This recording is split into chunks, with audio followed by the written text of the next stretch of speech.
सत साहिब सतगुरुदेव की जय। बंदी छोड़ कबीर साहिब जी की जय। बंदी छोड़ गरीबदास जी महाराज जी की जय। स्वामी राम देवानंद जी गुरु महाराज जी की जय हो।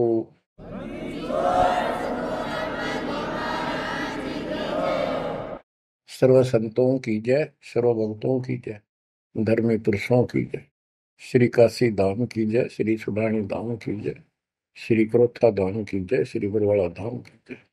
सत साहिब ग्रीब नमो नमो सत पुरुष को नमस्कार गो की नहीं। सुर नर मुनि जन साधु संतों सर्वस दीन। सतगुरु साहिब संत सब दंडोतम प्रणाम। आगे पीछे मत हुए किनको जा कुर्बान। बच्चों, धन्य है आपके माता पिता जिससे जन्म हुआ। धन्य है आपके पिछले जन्मों की भक्ति और संयम। उसी के परिणाम स्वरूप आज आप परमात्मा की शरण में आए हो। लख वर्ष जूझ ही लख वर्षा मध्य लख वर्ती जहान में तो सतगुरु से मांगे। भावार्थ है कि आप इतने अच्छे धर्म कर्म वाले व्यक्ति रहे हो, लेकिन मोक्ष नहीं मिला। मोक्ष न मिलने का कारण परमात्मा पे अविश्वास रहा। जिस भी धर्म जब जाति के अंदर हम जन्मे, हम उन्हीं क्रियाओं को उत्तम मानते रहे।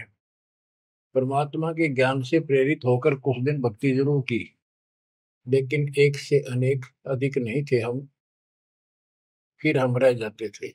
लेकिन ये परमात्मा हमारे पिता हैं कबीर साहब, हमारे सच्चे साक्षी हैं, हमारे एकमात्र हितैषी हैं इन काल के 21 ब्रह्मांड रूपी नरक में।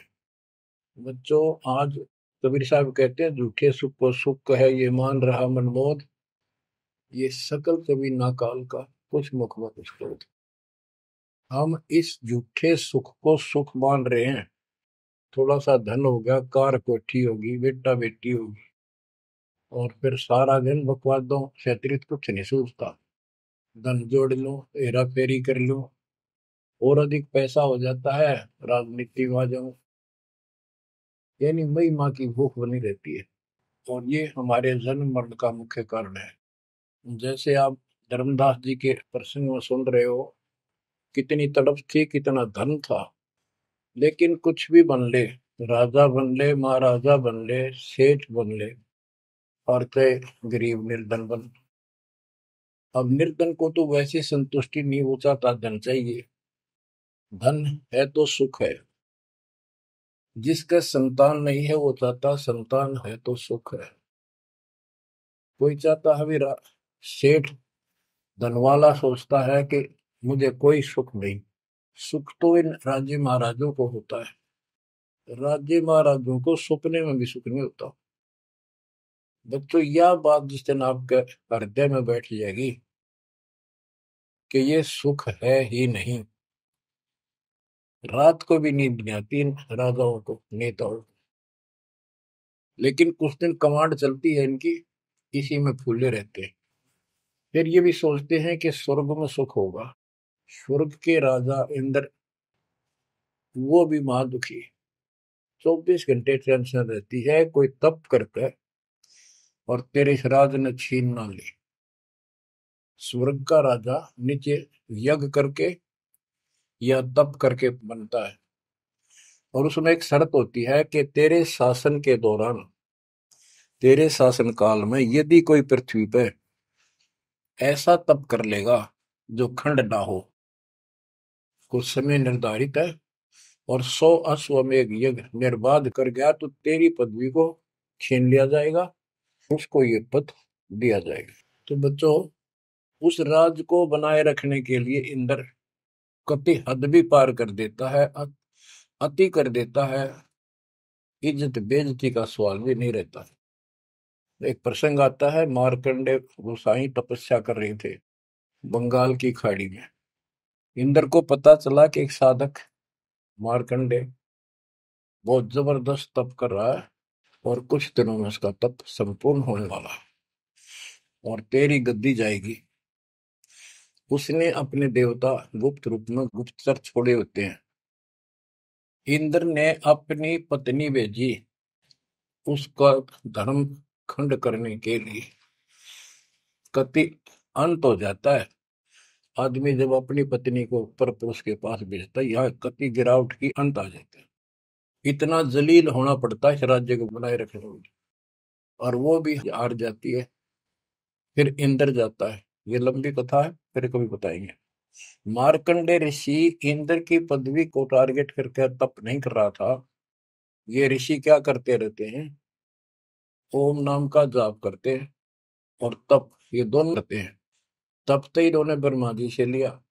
ब्रह्मा जी कमल के फूल पर बैठे थे। जब वो होश में आए, कमल जल पे होता कमल का फूल, सब जगह जल ही जल था। आकाशवाणी हुई कि तप करो। यह आकाशवाणी उसने भगवान की मानी। 1000 वर्ष तप किया। फिर आकाशवाणी हुई सृष्टि रचो, यानी जीव उत्पत्ति करो। तो कहने का भाव ये है बच्चों, फिर बाद में इनको वेद मिले, ब्रह्मा ने वेद पढ़े। ये सारे ब्राह्मण ब्रह्मा की संतान है। इनका सबका गुरु ब्रह्मा जी है। ब्रह्मा जी ने इनको बताया ओम नाम का जाप वेद में लिखा है। बच्चों, ब्रह्मा जी ने वेदों को पढ़ा। उसमें यजुर्वेद अध्याय 40 मंत्र 15 में ओम नाम है। चारों वेदों में कहीं और दूसरा नाम नहीं, ना दोबारा ओम नाम का जिक्र है। तो इन्होंने ओम नाम तो वेदों से ले लिया और तब आकाशवाणी मान ली भगवान की ब्रह्मा जी ने। तो उसी ऋषियों ने उसी आधार पर साधना की। मार्कंडे भी वही डले हो रहा था। उसको इतना जरूर पता था कि इंद्र का राज एक अन्य गानी ओम के जाप से ब्रह्मलोक प्राप्ति होती है। तो वो ओम नाम का जाप करता था, उधर से वो तप भी करता था। ओम नाम के जाप से ब्रह्म लोक प्राप्त होता है। गीता अध्याय 8 श्लोक 13 में गीता बोलने वाला प्रभु कहता है, ओम इति एक अक्षरम ब्रह्म विवहारं माम अनुस्मरण ये पर्याति तदन देहम स याति परमाम गतिम। मुझ ब्रह्म का केवल एक ओम नाम है। जो इसका अंतिम सांस तक भक्ति करते हुए शरीर छोड़ के जाता है, वो ओम नाम से मिलने वाली परम गति यानी ब्रह्मलोक को प्राप्त होता है। ब्रह्मलोक प्राप्त होता है, ये कहाँ प्रमाण है? श्री देवी महापुराण 6 अध्याय में श्री देवी जी दुर्गा जी राजा हिमालय को बताती है। राजा हिमालय कहता है जी मुझे मोक्ष मार्ग बताओ। वो देवी का परम भगत था। देवी ने राजा हिमालय को बताया कि ओम नाम का जाप कर, इससे ब्रह्म की प्राप्ति होगी। दिव्य आकाश रूपी ब्रह्म लोक में रहता है। इति सिद्धम, ओम नाम के जाप से ब्रह्म लोक प्राप्ति है। गीता अध्याय 8 श्लोक 16 में लिखा है कि ब्रह्म लोक में गए साधक भी पुनरावृत्ति के अंदर है, दोबारा जन्म मृत्यु में आते हैं। अब जो साधना कर रहा है उसको कति उत्तम मान के कर रहा है, ना तो करे को नहीं, इच्छा ही नहीं बना उसकी। बताओ, इनको ये नहीं बता तुम कर के रहे हो, इसका प्रतिफल क्या हो। एक कथा सुनाऊं, छोटा सा चुटकुला, सच्चाई है, चुटकुला नहीं।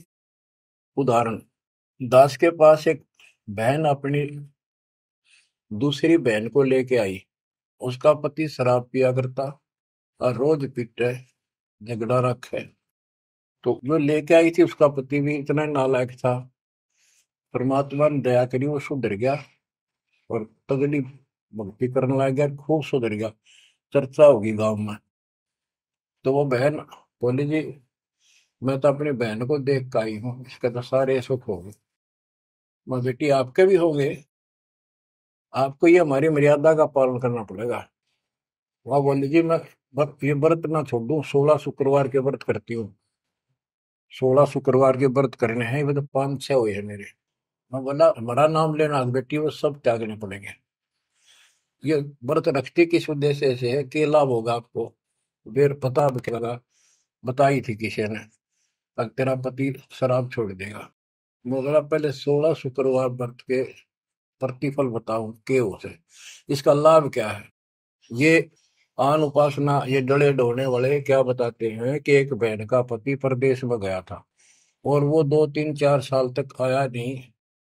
उसने किसी ज्योतिषियों से दिखाया, पतरे हाथ दिखाए, किसी ने बता दिया कि तेरा पति तुझे भूल चुका है, तेरी याद नहीं रही है, माता संतोषी के व्रत रख 16, तेरा पति वापस आ जाएगा। उसने व्रत रखने शुरू किए, शुक्रवार के 16वें दिन, 16वें व्रत वाले दिन वापस आ गया। ये है इसका फल। और मैं बोला तेरा पति रोज आवे रोज कूटे, गड्ढेगी तू इस बता के, फूकेगी इन बर्तन, बुद्धि कान रखेगी तुम्हारी। तंते रखना नहीं चाहिए, 2-4 दिन ना हो तो बढ़िया, पिटाई देना हुआ है। कहने का भाव यह बच्चों, इन गुरुआ गांव बिगाड़े संतो गुरुआ गांव बिगाड़े, ऐसे कर्म जीव का लागिए कीव जड़े नहीं जाड़े। तो मार्कंडे ऋषि इंद्र से कहता है, इंद्र तू इंद्र की पदवी छोड़ दे, अगले जन्म में गधा बनेगा। इंद्र कहता जी फेर की फेर देखी जाएगी, तो मौज करने दो। बता, हमारी बुद्धि यहां तक सेट हो चुकी है। फेर के देख गधे पास तो कुमार देखेगा, कड़म मारेगा लठ, 2.5 मन का धरेगा समान कमर पे। मार्कंडे ऋषि उसको कहता तू मेरे वाली साधना कर ले, तुझे ब्रह्म लोक पहुंचा दूंगा। बच्चों, वो कहते हैं ना, बेड की लात गुडने तले तले, ये कहीं जा लो, इनका ये इतना ज्ञान है, इतनी इनकी अंतिम भक्ति है। अब प्रसंग चल रहा है धर्मदास जी का। ये जड़े धर्मदास जी ने खूब डो लिए थे, और जब आंख खुली, ओए होए होए, अब परमात्मा उनको छोड़कर चले गए। दोनों पति पत्नी देखते ही रह गए, आंखों में आंसू टपक रहे थे। ओझल हो गए भगवान जब गली से अंदर आए, रागा खूब रोए अंदर बैठ के। ताकि पता नहीं आऊंगे कि ना आऊंगे ना, ये गांव नाम बताते, ये भी कमाल हो गया। परमात्मा कराते आए तो धर्मदास जी ने बोले खुशी मनाई, शरण पकड़ के बहुत कुछ प्रश्न उत्तर किए। आखिर में कहने लगे धर्मदास जी, हे प्रभु अवगत कला तुम्हारी, हम है कीट जीव वे बिचारी, सत्यलोक तुम वर्ण सुनावा, शोभा पुरुष अनसन सत भावा। हे परमात्मा आपने सत्यलोक बताया, आपने परमात्मा की शोभा बताई, मरने वाले हंसों का भी बड़ा गजब का सुख बताया। कैसे न देश राज व आही, चित इच्छा प्रभु देखन ताई। कि वो कैसा देश है, कैसा लोक है, मेरा मन करता है उसमें देखो। परमात्मा बोले धर्मदास ये निर्घनी काया, निर्घनी ये बेकार, इसमें डंगा भरा पड़ा, काम क्रोध लोभ विष्टा थूक ब्लड टट्टी पेशाब, इसमें कैसे दर्शन होगा उस भगवान के। मैं जो बताता हूं तू ऐसे भक्ति शुरू कर दे, और जब शरीर छोड़ के जाएगा तो आपको परमात्मा के दर्शन हो जाएंगे। वहां सतलोक भी देखिए, वहां सारे अपने बहन भाइयों में खुशी करे ना। धर्मदास ये निर्गनिकाया, ये तन पुरुष दर्श के में पाया, इस तन में भगवान कैसे दिखेगा। तन ठीक का जब पूरा हो भाई, सतलोक तो देखो जाए। जब ये तेरा शरीर का समय पूरा हो जाएगा जीवन, फिर इसको छोड़ के सतलोक देख लिए जाके। धर्मदास के चरण में हो रहा, हे प्रभु दर्शा मिटाहो मोरा, शरण टेक प्रभु विनय तो ही, पुरुष दर्श बिन कल नहीं मोही। दोनों चरण पकड़ के धर्मदास ने बोला, ये भगवान एक में दिखा दो, मेरी यह भगवान के दर्शन की प्यास मिटा दो, उसके दर्शन बिना मुझे एक पल भी चैन नहीं होगी। परमात्मा बोले भाई मैं ही हूँ प्रभु, सारी सृष्टि का मालिक मैं हूँ, मैं आपका गुरु हूँ। दीक्षा दी धर्मदास जी को फिर, मैं आपका गुरु हूँ, मैं आपका भगवान हूँ, मैं सत्पुरुष हूँ, और मेरा ही नाम कबीर है। लेकिन उसके आवाज समझ में नहीं आई, और बार बार यही कहने लगा भगवान के दर्शन करा दे, भगवान के दर्शन करा दो। जब मेरी आत्मा मानने गई। बच्चों विचार करो, पहले हम किसी की भी भक्ति शुरू कर दी, राम की, कृष्ण की, शंकर भगवान की, विष्णु भगवान की, किसी की भी, और सब स्वर्ग बताया करते। कदे मई का अगला स्वर्ग दिखाओ हमने जब मानूंगा। पर जब ठीक ठिकाना आता है ये मन अड़ियल घोड़े की तरह अड़का खड़ा हो जाता है। इसने केवल बकवाद करवानी, अच्छे राह पर लगते समय सौ बाधा पैदा करता है। ये मन अड़ रहा था। गुप्त भय प्रभु अविगत ताता, धर्मदास मुख आवन बाता। जब इतनी जिद करी परमात्मा अंतर ध्यान हो गया और धर्मदास वो खोले रह गया, ना हाँ करे ना बोले, या के बनी क्या कहने लगा, मैं मतिहीन कुमती मोहि लागा, मोहि सम कौन है जग में भागा, मैं मूर्ख प्रतीत न कीना, अस साहिब के मैं नहीं चीने। अब कौन विधि दर्शन पाऊं, दर्शन बिना मैं प्राण गवाऊं, चरणोदक बिन करुण अग्रासा, तदो शरीर कह धर्मदासा। अब क्या कहता है, मैं बड़ा निकम्मा, मैं दुष्ट आत्मा, मतिहीन, कितना मुंह ला लिया भगवान ने मेरे को, और देख मैं कितनी इज्जत कर गया, मेरे जैसा निर्भाग धरती पर नहीं।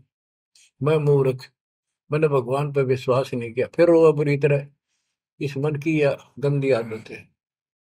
अब कौन विधि दर्शन पाऊं, दर्शन बिना मैं प्राण गवाऊं, शरणोदक बिन करो न ग्रासा।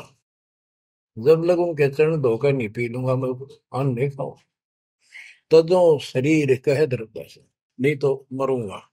दिवस सात लग अन्न न खावा, भजन अखंड नाम लो लावा। जो नाम दिया था उसमें डट के भक्ति करता रहा, ना कुछ खाया ना पिया। सातवें दिन पर वो प्रगट दिखाए, धर्मदास पद गए उपलाए। सातवें दिन परमात्मा आए, धर्मदास ने पैर तरफते हुए पड़े पड़े ने पैर पकड़ लिए, दृढ़ श्वासा निपट अधीरा, पड़े चरणन में अक्षीण शरीरा। शरीर बहुत कमजोर हो गया था, धरती में पड़े पड़े ने सरक के मालिक के चरण पकड़ लिए। कर गए साहेब तही उठावा, शीश हाथ दे अंक मिला। परमात्मा ने उसके अपने हाथ का सहारा देकर उसको खड़ा किया और फिर अपने सीने से लगाया। धर्मदास चरणोदक लीना, चरण पखार आचमन कीना। धर्मदास ने फिर उठ के जल लाया, परमात्मा के चरण धो के पिए। परमात्मा बोले, हे धर्मदास, प्रसाद कुछ पाओ, कुछ खा लो, कर प्रसाद तो मुंह पे आओ, मेरे पास आओ फिर तो, और फिर मैं तुझे सारा ज्ञान बताऊंगा। तो धर्मदास ने जल्दी जल्दी कुछ खाया। उसका ये टेंशन थी कि चले ना जा। थोड़ा बहुत खाया, पानी पी कर पटदे से आगे बैठ गया। धर्मदास का शरनाई सुन प्रभु अगर अपार, 7 दिवस कहाँ रहे, कौन देश पगडार। तो परमात्मा से पूछने लगा, है भगवान आप कहाँ रहे, कैसे कैसे रहे, कहाँ गए। फिर उसी बात पर आकर गया, हे प्रभु चिंता गण करो मोरा, पुरुष दर्श देव करो निहोरा। हे प्रभु चिंता गण गौ मोरा, पुरुष दर्श दिखाओ करूं निहोरा। मैं हाथ जोड़ूं, आपके निहोरे निकालूं, मुझे भगवान के दर्शन दिखा दे। परमात्मा कहते धर्मदास ये हट का कर हो, मानो शब्द शीश पर धर हो। मैं तो कहूँ वो मान ले तू। हमरे गहे पुरुष पे जय है, बिना गहे वो हजार न पे। अब मेरे नाम को तो ठीक से जप, मैं मिल गया, गुरु के बिना उस भगवान की प्राप्ति नहीं हो सकती। हमसो पुरुष ऐसा आही, जल तरंग जल अंतर नाही। कि भगवान में मेरे में इतना अंतर समझ ले, इतना भी अंतर नहीं है। जैसे समुद्र से लहरें उठती है, लहर और जल अलग नहीं होता। बच्चों, धर्मदास जी को खूब समझाने की चेष्टा की कि हमारी सूरत गहो चितलाई, तभी पुरुष पतन। मेरे को भगवान रूप समझो, तब मालिक की प्राप्ति होगी। शेष हृदय प्रतीत अस आने, गुरु और पुरुष भिन्न नहीं जाने। गुरु और परमात्मा को अलग नहीं समझा है। तो शिष्य में ऐसी श्रद्धा होनी चाहिए। जब लो चित असरीति ने आवे, जब लग ऐसा भाव नहीं होगा, तब लग जीव लोक नहीं सतावे। धर्मदास चित बहु सकाने, चरण टेक वो विनती ठाने। सारा कुछ कह लिया भगवान ने, पर उसने अपनी बात को ऊपर रखा। परमात्मा भी चाहते थे कि मैं एक अपना आई विटनेस तैयार करूं। हे प्रभु सत कहो तो पाही, तुम ते कुछ तुस्ताई नहीं। मोरे तुम पुरुष हो स्वामी, यम त छुड़ाओ अंतर्यामी। हो प्रभु वर्णव लोक की शोभा, ताते आदि मोर मन लोभा। आपने इतना सुंदर लोग बताया, वहां के इतने सुख बताए, तो इसलिए मैं देखना चाहता हूँ। तब लीला बहुत हम देखा, आपके चमत्कार मैंने बहुत देख ली। पुरुष दर्श बिन रह ये रेखा, भगवान के दर्शन नहीं कर लूंगा इतना मेरे मन का दोष निकले नहीं। जो किंकर पर हो दयाला, तो छिन में होएगत पुरसाला। कि मेरे दिल का कांटा जब निकलेगा, जब आप यह दया कर दोगे। तब परमात्मा ने कहा, धर्मदास ठीक है चलो। बच्चों उस समय परमात्मा कबीर जी और धर्मदास अकेले उसके एक बगीची सी थी उसमें थे, दोनों ही जने थे। धर्मदास जी की आत्मा को लेके परमात्मा ऊपर चले गए। पीछे से लोगों ने देखा, घर वालों ने जाके देखा, धर्मदास आया नहीं, क्या हो गया। वो बेहोश पड़ा, जैसे कोमा में होता है, मरा नहीं। 3 दिन तक ऐसा रहा। मालिक को ऊपर लेके गया। धर्मनी जो ऐसो चितके ना, तन तद चल लोक प्रवीणा। छोड़ इस शरीर को, चल मेरे साथ। राखो तन गौण ले हंसा, ता पहुंचे जा काल ही संसा। क्षण एक में पहुंचे जाई, अवगत लीला लखे को पाई। शोभा लोक देख सुख माना, उदित असंख्य शशि और भाना। इतना प्रकाश उस लोक का जैसे असंख्य सूर्य और चांद उदय हो गए हो।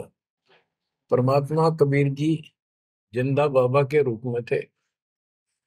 जब सतलोक में पहुंचे और जब उस परमात्मा के महल के सामने सतलोक में संतरी खड़ा था, परमात्मा बोले, भाइयों मर्तलोक से एक हंस आए हैं, धर्मदास इनका नाम है, और इनको वह परमात्मा के दर्शन कराओ सतपुरुष के। द्वारपाल ने एक और भगत को बुलाया और कहा, इनको सतपुरुष के दर्शन करा के लाओ, महल में ले जाओ, दरबार में। जब वो लेके चला धर्मदास जी को, बहुत से भगत और आगे हंस हंसनी, यानी जैसे यहाँ भगत कहते हैं वहाँ हंस कहते हैं, भगतमती कहते हैं, वहाँ हंसनी कहते हैं। हंस का अर्थ है, हंस एक पक्षी है जो बुगले जैसा होता है, कति सेम टू सेम। लेकिन उसका गुण ये होता है, वो मांस मच्छी नहीं खाता, भूखा मर जाएगा, केवल मोती खाता है। अर्थात संत भगत वो होता है जो सब बकवाद छोड़ दे, केवल राम नाम के मोती सेवा सुमन दान करे, उनको हंस कहते हैं। तो काफी हंस इकट्ठे होकर आगे भगत और हंसनी भगतमती।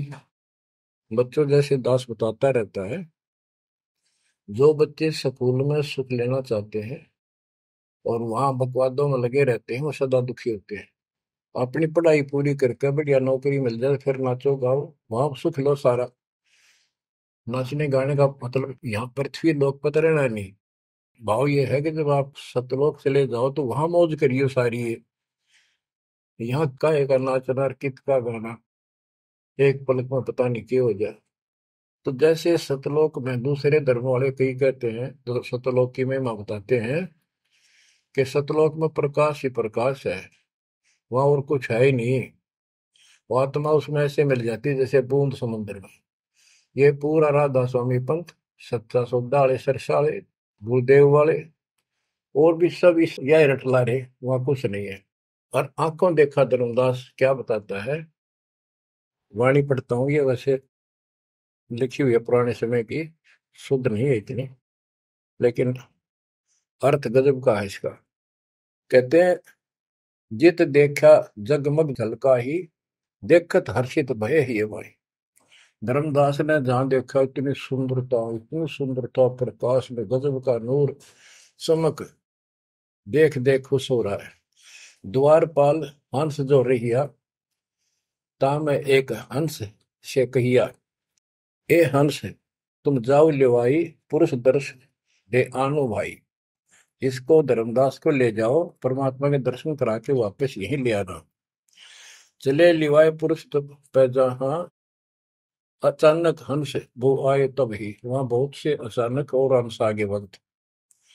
करत कोलाहल मंगल चारा, शोभा अद्भुत अंग अपारा। ओहो, उनके जो वहां पर भगत आए और भगतनी आई, इतने गजब के सुंदर शरीर देखते ही बने।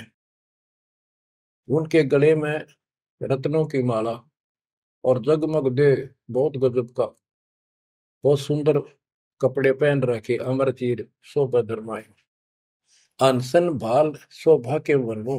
धर्मदास कहता है कि उन हंसों के माथे की शोभा क्या बताऊं, बहुत गजब की। रवि करता रोम षोडश चंद्र भाल छिवि लहू, यानी 16 चंद्रमा का प्रकाश हो उनके माथे की, इतनी चमक थी, इतना नूर था। हंस कांति प्रतिरोम प्रकाशा, हीरा मणि उदित रोबासा। उनके शरीर की इतनी गजब की शोभा थी, प्रत्येक की, रोम रोम की, जैसे हीर और मोती चमक रहे हो। उनके शरीर का प्रकाश षोडश रवि, अनसन छवि मोहा, देह प्राण शुभ अमृत शोभा। उनके शरीर की शोभा 16 सूर्यों के प्रकाश जितनी थी। अब वहां भगवान के दरबार में पहुंच जाते हैं वो लेकर के, सिंहासन से भी देखत मनमोहा। ओहो, सुरती हंस अग्रानी अगाने, सत्य पुरुष सकल देखत हर्षाने। वहां लेकर गए नाचते गाते हुए। जब उसने भगवान को देखा, धर्मदास जी ने, इतना गजब का प्रकाश, एक रोम शरीर के बाल की चमक, करोड़ सूर्य करोड़ चांद मिला दे। एक रोम रवि शशि कोटि सा, एक रोम की शोभा करोड़ सूर्य और चंद्रमा जैसी। पुरुष प्रकाश सतलोक अंजोरा, ताने पहुंचे निरंजन चोरा। के उस सतलोक का इतना सुंदर प्रकाश है, वहां ऐसी व्यवस्था है कि वहां ये काल निरंजन, ये चोर नहीं जा सकता, यानी इसका वहां भय नहीं है। अब सुनो, 4-5 पंक्तियों में कमाल कर दिया। पुरुष कबीर देखा एक भाई, धर्मदास पुन रहे लज्जाई। वहां पर परमात्मा, जो सतलोक का मालिक, असंग ब्रह्मांड के तख्त पर सिंहासन पर विराजमान था, वो वही सूरत थी उनके साथ धरती से नीचे से आया था। ओहो, देखो, ये तो लिखा कबीर सागर में, ये वो सुना रहा हूँ। और वास्तविकता आपको बताई कि परमात्मा स्वयं उसको साथ लेकर गए और वो चौवर करने लगे उसके ऊपर। हमने इसका रस निकालना, सारा रस निकालना है। कबीर सागर का बहुत अड़ंगा कर रखा है इन्होंने, फिर भी हमने निष्कर्ष देखना है। जब धर्मदास जी ने देखा कि ये कबीर इनका सेवक है और ये है भगवान, उसमें रूप दो थे। जब परमात्मा खड़े हुए और जिंदा बाबा वाला रूप उस तख्त पर विराजमान हुआ, बच्चों, जिसको धर्मदास भगवान मान रहा था, वो खड़े हुए सतपुरुष, और परमात्मा जिंदा बाबा वाले वेश सिंहासन पर विराजमान हो गए। और वो चवर लेकर खुद परमात्मा उस कबीर जिंदा बाबा पर करने लगे। धर्मदास का आश्चर्य का ठिकाना नहीं कि अभी भगवान यो है कि ये है। इतने में वो जिंदा बाबा में समा गए, जिसको वो सतपुरुष दिखाई दे रहे थे। और वो शोभा जो कि तू जिंदा बाबा वाले शरीर की होगी। अब कहते पुरुष कबीर देखा एक भाई, धर्मदास बहुत ही लज्जाई। वह मुझे प्रतीत नहीं आई, हे परमात्मा कैसी कुमुख हिम्मत छाई। धर्मदास कहता हुआ मुझे विश्वास नहीं हुआ, ये महाराज कह रहे थे भगवान, मैं परमात्मा हूँ, मैं सारी सृष्टि का रचने वाला हूँ, मेरा नाम कबीर है, असंग ब्रह्मांड का स्वामी हूँ। अब धर्मदास जी कहते हैं भगवान कबीर पुरुष एक यहाँ छिपाए, सत्य पुरुष जगदास का है। धाये चरण गौ अति सकुचाई, हे प्रभु हम परिचय तब पाई। हे परमात्मा, अब आपको मैंने पहचान लिया। यह शोभा कस वहां छिपाओ और कस ने जग में प्रगट दिखावा। आपने ये शोभा वहां क्यों छुपा रखी है, वहां क्यों नहीं दिखाते इस लीला को, ये अपनी असलियत को, आपके वास्तविक शरीर की शोभा को। परमात्मा बोले धर्मनी जो वही छवि जग जाऊं तो ही विकल निरंजन राव, यदि मैं इस शोभा युक्त नीचे जाऊं तो काल निरंजन पागल हो जाए। और मैंने उसको वचन दे रखा है कि मैं अपना ज्ञान समझा के जीव को लाऊंगा। और वैसे बच्चों, परमात्मा आज हमने ले जा, हम टिक नहीं सकते वहां पर, भूल जाओ इन बातों में। ये तो कहन सुनो कहन की बातें हैं। उदाहरण देता हूँ, कबीर साहब कहते हैं हम मोहम्मद को वहां ले गए, इच्छा रूपी सतलोक नहीं रहे हो, उल्ट मोहम्मद महल पठाया, गुद बीरत कलमा है। यानी हम हजरत मोहम्मद जी को ऊपर लेके गए थे कि ये समझ गया तो इन सब ने जो इसने लाखों त्याग कर रखे सबको बता देगा। लेकिन नीचे प्रभुता घनी हो गई थी, संगत उम्मत खूब हो गई थी उसकी, और उसके ऊपर प्रभुता पाके भूल गया भगवान को, नहीं इच्छा हुई तो वापस छोड़ दी। उस दिन पाछे आप भी मर गया और वहां प्रभुता भी रहेगी। काल का इतना अजब गजब जाल है बच्चों। तो धर्मदास जी से बोले कि आप नीचे जाओ। धर्मदास जी बोले भगवान ये वहां ना भेजो, यही रख लो मेरे दाता, और इस नरक में मत भेजो। अब मैं नहीं जाऊं दाता वहां पर। परमात्मा बोले भी ऐसे नहीं बात सुनेगी, वहां तुम जा, चिंता ना कर, मैं तेरे साथ रहूंगा और सत भक्ति दूंगा, उससे आपकी भक्ति गजब की बन जाएगी और भक्ति युक्त होकर यहाँ आएगा, वैसे से यहाँ ठिकाना नहीं मिलेगा तेरे। और दूसरी बात है कि तूने सब कुछ देखा है, नीचे औरों को बता, तेरे भाई बहनों को विश्वास होगा। धर्मदास कहता है मोहे राख लियो महाराज, हमसे बिगड़ी है मोहे राख लियो महाराज, हमसे बिगड़ी है, बिगड़ी है महाराज हमसे, बिगड़ी है महाराज हमसे, बिगड़ी है हमें नांगा लो महाराज, काल की नगरी है तुम्हें ना भेजो महाराज, काल की नगरी है। रोबरी तरह जैसे किसी ने आग में धकाया करे जबरदस्ती मर तो नौकर राख लो महाराज, हम गंदे इंसान से। अब पता चला उन सारे भक्तों ने बताया तुमने ऐसी गलती करी थी भाई, इसलिए दुख पा रही कि हमने खुद बिगाड़ी अपनी किस्मत। तुम रख लो दाता, ना भेजो मेरे मालिक, पैर पकड़े रोवे। परमात्मा बोले भाई ऐसा ना कर, वापस चल और वहां पर मैं तेरे साथ रहूंगा, भक्ति कर, कोई दिक्कत नहीं आने दूंगा मैं तेरे को, चिंता ना करी, तेरे पीछे पीछे न फिरूंगा मैं। और ये सारे ठाठ मैंने दे रखे थे तेरे को वहां पर, ना काल तो तेरा कचू मन निकाल दे 1 मिनट में। धर्मदास को फिर हौसला हुआ और तीसरे दिन शरीर में वापस आया।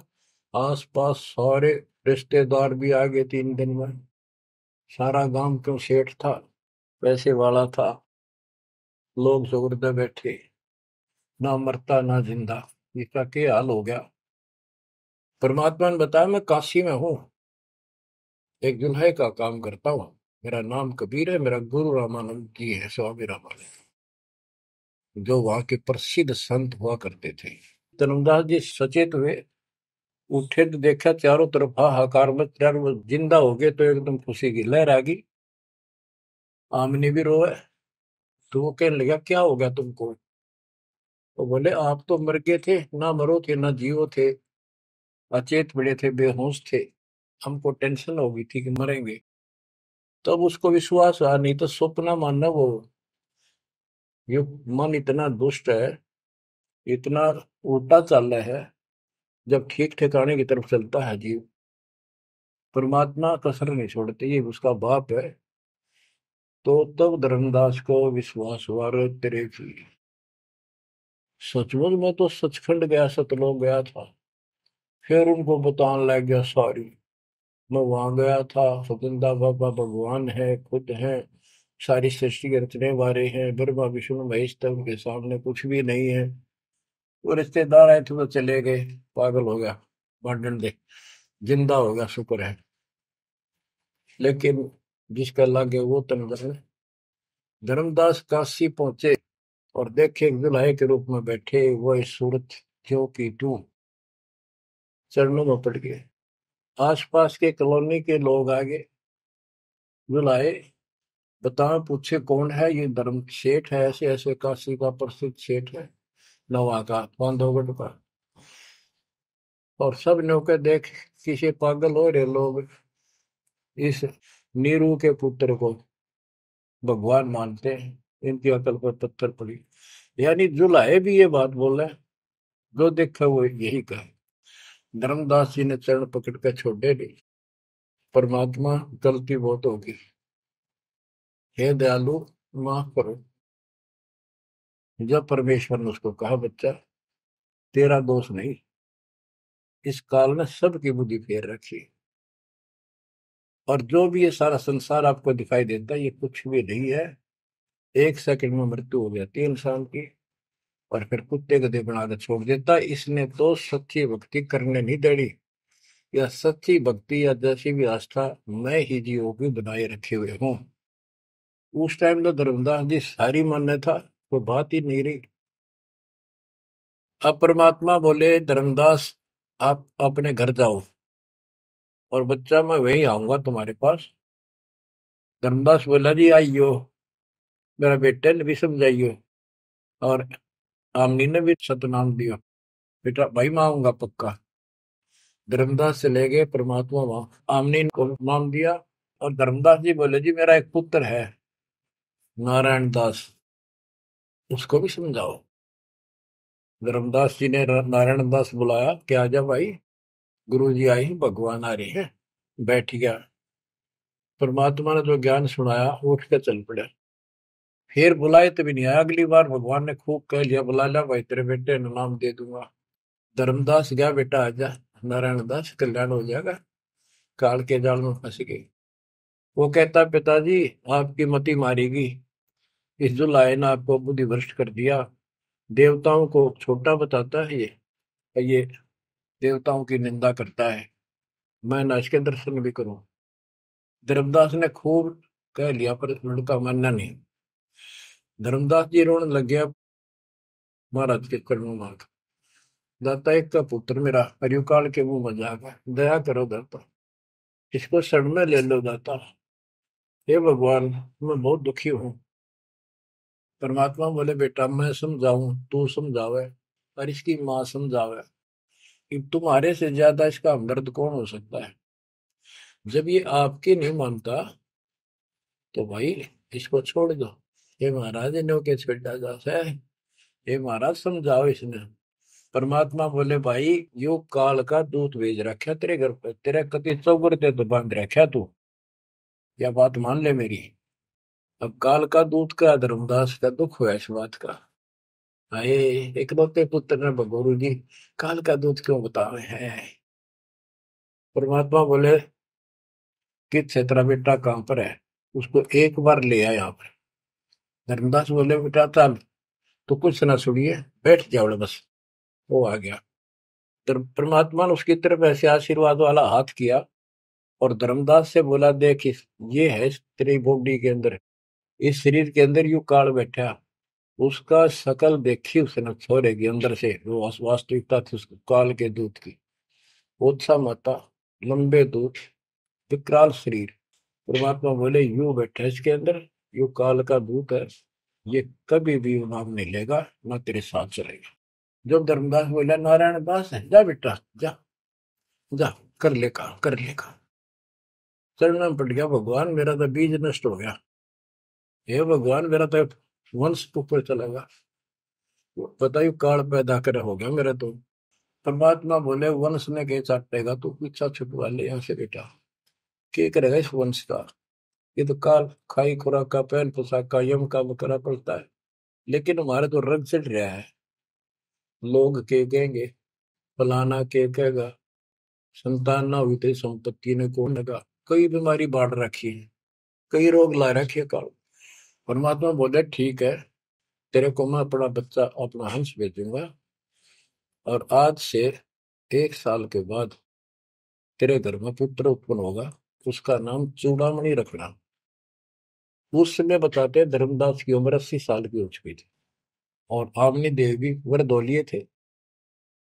ये धर्मदास के आप विश्वास हो गए ये मालिक हे परमात्मा, इस उम्र में कौन कैसे बच्चे होंगे हमारे, हम तो कति व्यर्थ हो चुके हैं। तब दाता ने कहा, देख उधर देख, तेरे आंगन में एक छोटा सा बच्चा ऊपर से आया, आंगन में हाथ पैर मारे नो, एक पत्ते के ऊपर लेट गया आके, साथा है वो पत्ता उसको, ये तेरे घर में 1 साल के बाद आ जाएगा। इतने बहुत ध्यान होगा। कुछ विश्वास कुछ अविश्वास, परमात्मा की दया हुई। आमनी को गर्भ रहा, 9वें महीने 10वें दिन बच्चा हो गया, नाम चूड़ामणि रखा। पर तू कुल की चिंता करता था, तेरा 42 पीढ़ी तक तेरा वंश चलेगा, चिंता ना कर। जब उसका दिल लट्टा, बच्चों गजब की बात है, तो मैं धीरे धीरे इसको पूरी सुन लो हुए कथा को, आपके बहुत से अंधेरे हट जाएंगे। अब परमात्मा ने चूड़ामणि शाना हुआ, उसको दीक्षा दी, उसी को धर्मदास जी को भी गुरु पद दे दिया था। पर बोला तो किसी ने मंत्र ला दिया, ही सारा सार नाम तक दे दिया उसको, और कसम खवा दी कि ये नाम किसी को नहीं बताएगा। जब धर्मदास डिगमग देखे तो उसके लड़के को गुरु पद दे दिया चूड़ामणि को। केवल 5 नाम, ये 7 में से 5 बीच बीच के दिए, और बेटा इसी को तू आगे देता रहना, तेरे को गुरु पद दे दिया। परमात्मा की कोशिश थी, ये मंत्र करते रहेंगे, इनको मनुष्य जीवन मिलते रहेंगे, भगवान की आस्था इनमें बनी रहेगी, कुछ लाभ होते रहेंगे, और इस बिचली पीढ़ी तक जाना था उनको। लेकिन धर्मदास को बता दिया था कि काल मेरे नाम से 12 पंथ चलाएगा, जो सारे गलत साधना करवाएगा, और तेरे वंशज, तेरे परिवार वाले 6ठी पीढ़ी में जाके ये असली नाम भी छोड़ देंगे। एक टकसारी पंथ होगा, उसकी साधना शुरू कर देंगे, जो एक आने की नहीं होगी। जो इब सारे धर्मदास वाले दामा खेड़ा वाली गद्दी में वो टकसारी वाले की साधना चल रही है, वो 5 नाम भी गए। फिर धर्मदास रोने लग गया, ये मालिक इनका उद्धार कैसे होगा। तो बोले, मैंने कुल दिया तेरा 42 वंश, तेरे उद्धार उसका होगा जो मैं भेजूंगा, एक संत भगत अपना दास, उससे तेरे पीढ़ी वाले नाम लेंगे या सारा संसार लेगा, सबकी मुक्ति हो जाएगी। बच्चों, परमात्मा की असीम रजा है, आप ये सत्यनारायण कथा सुन रहे हो और सुनते रहो। मुश्किल से ये अमर कथा मिली है सुनने को। मालिक आपको मोक्ष दे, सदा सुखी रखे। सत साई।